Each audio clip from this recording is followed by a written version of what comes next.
If I were to ask you what the greatest zombies map of all time is, what would you say? What maps come to mind? Origins? Mob of the Dead? Dreisendracht? Well, what if I were to tell you it's none of those maps? In fact, it's not even in Black Ops 3, or 2, or 1, or even World at War. No. The greatest zombies map of all time is the final map released in Black Ops 4, Tag der Toten. Alright, wait! Before you click off the video, let me explain. I'm not just going to drop a bomb on your lap like that without explaining why. And that's what I'm here to do. Go through, break down, and dissect why Tag der Toten is the perfect zombies map and the ultimate blending of classic sensibilities and modern map design. With the introductions out of the way, let us begin.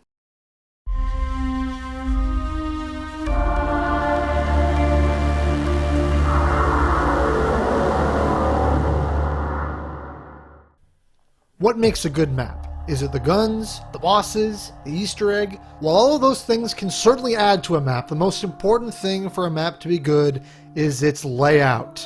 Tag der Toten has, without question, one of the most perfect layouts and map flows of all time. Both of these things are so near perfect, I have to talk about them together because never before has a map layout flowed so perfectly into itself. Firstly, this map is big, but it never feels its size. It's large, but it never feels tedious to traverse. And there's certainly a lot to traverse. There's the spawn, the lighthouse, the beach, the ship, the sunken path, and the biggest addition, the facility. The facility as a location was such a risky move on the developer's part, putting an entire Verrückt-sized area on a remake of a map. When you first see it up on the mountains, you think, oh yeah, that's the facility you heard about in the original radios on Call of the Dead. But only after traversing through the map, unlocking more areas, and doing more tasks, the moment comes when you realize that you can go up there. It really is a special feeling going up to that facility for the first time. It's completely different aesthetically from the rest of the map, but it doesn't feel that it's tacked on in any way. And the reason for that is Tag der Toten's masterful map flow. Because Tag is a remake, and it's a lot easier to see how much better the map can flow when tweaks and additions have been made to an already existing template. The most impressive thing is that every addition to this map in terms of areas, accessible paths, and new doors have made this map comfortable to traverse. I came to the realization a while ago when playing this map, something that really made the light bulb go off in my brain on why this map feels so good to traverse, despite there being water that slows you down. I walked into the area at the bottom of the ice slide and I noticed a door there. Now mind you, I never opened this door. I often forget it's even there. And while I was thinking on why this door was there, it hit me. It's to save the player from getting trapped. Every area, every path has to have at least 2 doors and exits for the player.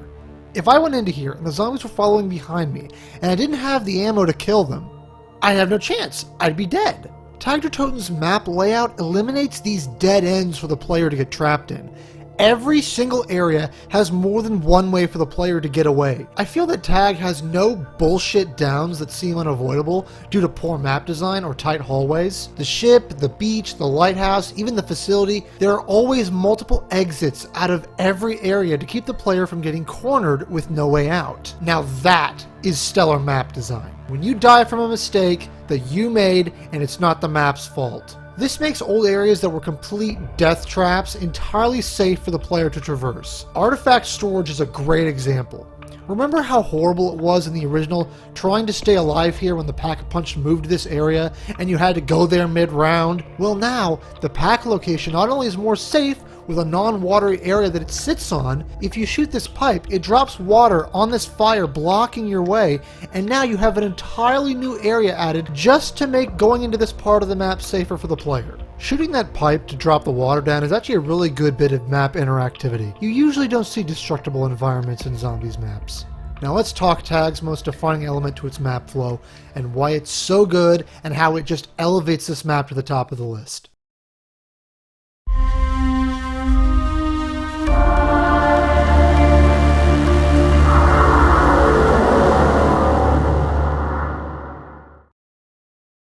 How is it that a map this big has such perfect flow? Well, maps have had fast travels before, admittedly for dead ends and such, but remember, Tag has no dead ends. It uses fast travels as a perfect means to traverse the map from any area to the next. The zipline and flinger system from Call of the Dead has been expanded tenfold. Instead of only being able to zipline from the top of the lighthouse to the back of the ship, or from the top of the ship to the beach, now you can zipline from anywhere to anywhere. With the new zipline mechanic, you can go up zip lines. This opens up the movement possibilities to an almost endless degree. There's nowhere you can't go from anywhere else. They even added new zip lines to areas you couldn't originally go to.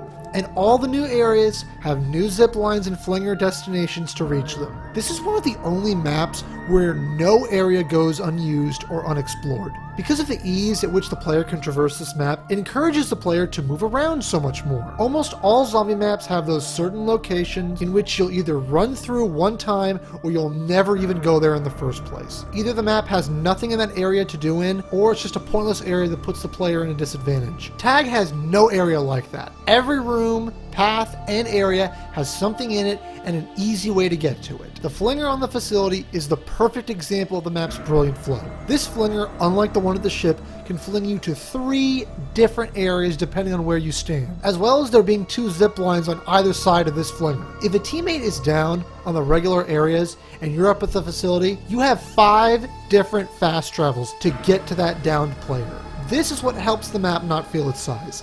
Tag is one of the biggest maps in Black Ops 4 in terms of playable space, but you can get to anywhere so quickly it never feels too big. It's the perfect large-sized map, while still having the elements of the smaller, simpler maps from Black Ops 1.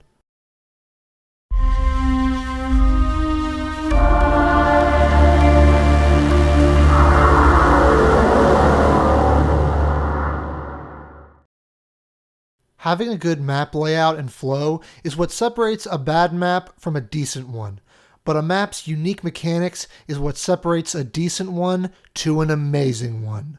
Tag's main mechanics are in tune with its enemies just as much as its flow is with its layout. Tag's main gameplay loop, besides the normal killing of zombies and opening doors to get Pack-a-Punch, is the implementation of the fire zombie and freezing elements. The main special enemy of Tag der Toten is the fire zombie, which begins showing up on round 3. Getting too close or killing him with normal ballistics will cause him to explode, doing an area of effect damage.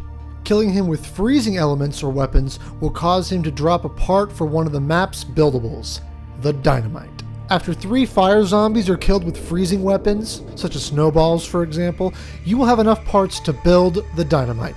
Now the dynamite, despite what it may seem from the outset, is not actually a weapon, but rather a tool to open new paths of the map. There are specially marked barricades blocked by sandbags, and once dynamited, will open whole new paths and even areas of the map, making the flow of Tag der Toten even better than it already was. And this is the main gameplay mechanic. Using the map's unique elements to kill the special zombie to acquire parts for the map's unique piece of equipment to open new paths and make the map's movement and flow better for the player. Rewarding the player for not only learning the map, but using its mechanics to their advantage. Very few zombie maps have such tight gameplay mechanics like Tag der Toten does. Sort of this flow of gameplay that leads into building more onto the existing map and improving the game and making the map more accessible the longer you play it. Using the map's unique elements to your advantage is what Tag excels at. The secondary special enemy on this map is the electric zombie, which begins spawning in on round 10. These zombies, when killed up close, create a static shock effect which will blur the player's vision. This in turn will encourage you to put some distance from them, like the fire zombies during gameplay. Once you start doing this long enough, you will start using the freezing water as a means of slowing down the electric zombies to keep the distance from you. And here is where the map's unique mechanic works in service for the player when used properly. If you kill an electric zombie in the water, all other zombies in that pool of water will be electrocuted and stunned in place. Few people even know about this mechanic, but it's another great bit of map interactivity with the special enemy type. Once again, rewarding the player for how they kill the enemies. If the electric zombie enhances the map's elements and the fire zombie helps enhance the layout, then the secondary flinger at the facility leads you to getting the best addition to your movement on the entire map. We already talked about how helpful this flinger is, sending you to 3 different locations, but at each of the 3 points at where you land, there's a parts for the final buildable, the heat pack. The heat pack is the final improvement to your movement and the ultimate conclusion to the additions to the map's flow. When equipped, the heat pack gives you full, unrestricted movement in the freezing water, allowing you to run at normal speed as well as slide freely. But the zombies are still affected by the slowing effects of the water. This makes Tag der Toten the only map to solve the high round super sprinter problem, allowing the player to train with ease in any pool of water. This is the final reward for the player, the ability of full maneuverability of the entire map. Once you have the heat pack paired up with both flingers and all the zip lines, running around killing zombies has never been this accessible.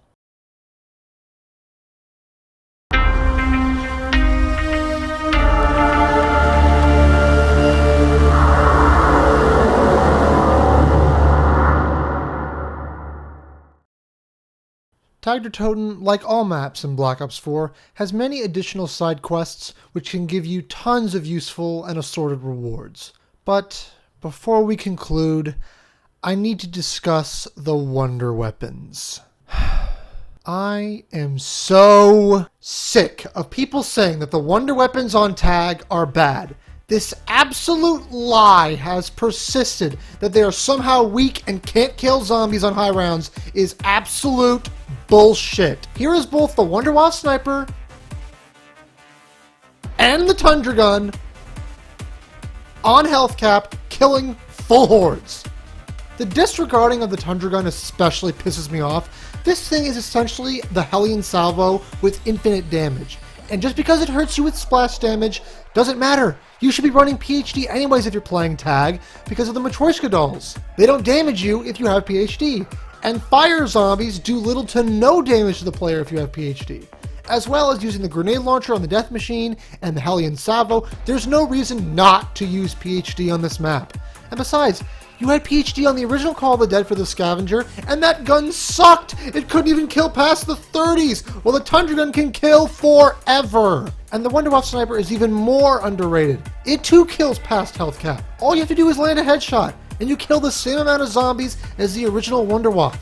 Just put on Deadshot. That solves the problem if you're having trouble with headshots, and it stuns any zombies you don't kill in the horde. Plus, with 16 shots in a packed clip and so much more in reserve, the Wonder Wasp Sniper has even more killing potential than the original had. So anytime someone shits on the Tag Wonder Weapons and they say that they're bad or don't kill, they're fucking lying. Or they haven't even played the map and they have no idea what the fuck they're talking about. Sorry there, got a little heated. Just the disregarding of these wonder weapons really gets under my skin.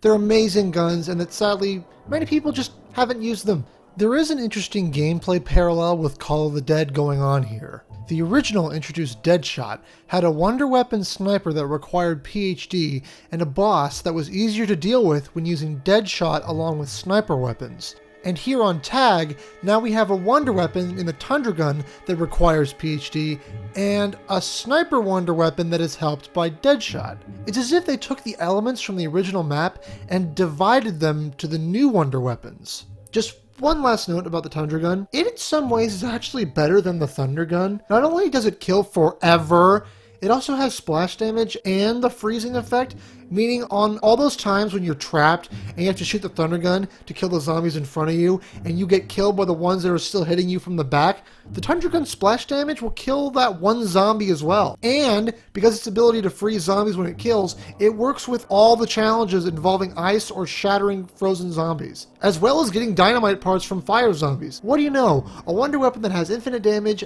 and map interactivity. I just wanted to set the record straight with these weapons because they add a lot more to the map's mechanics, as well as the fact that every player can get any of the wonder weapons no matter if somebody else has already got it or not. Adding even more to the interactability of the map, there are a plethora of challenge podiums, which can yield a score of many different rewards. Additional challenges and maps is something that we've seen before, most often in a central area or in the spawn room. Tag has many challenge podiums scattered all around the map, but it's the rewards that really differentiate these challenges from the others. All of them provide some sort of permanent reward that acts as a passive upgrade for the player.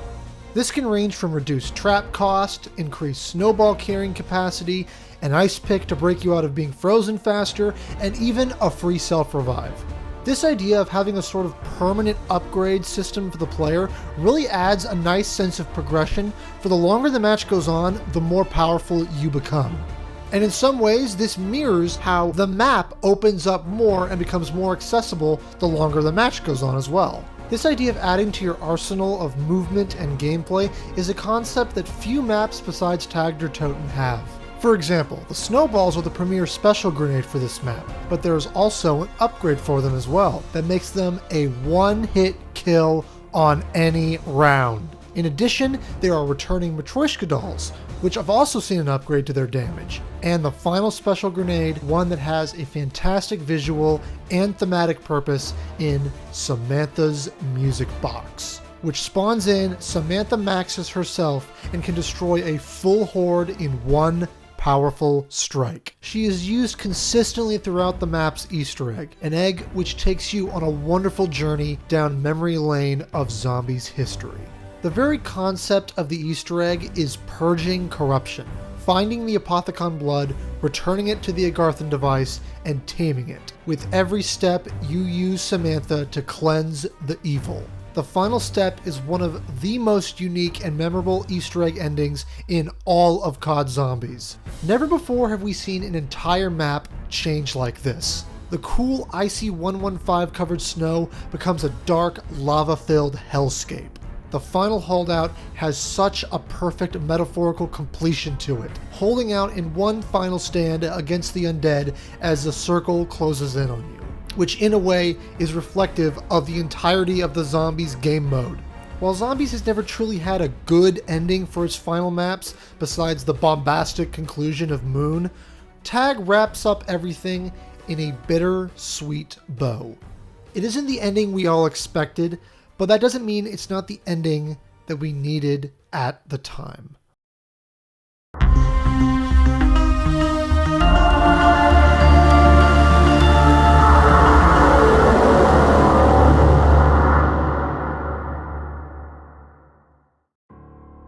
Sometimes it really is the little things that all add up.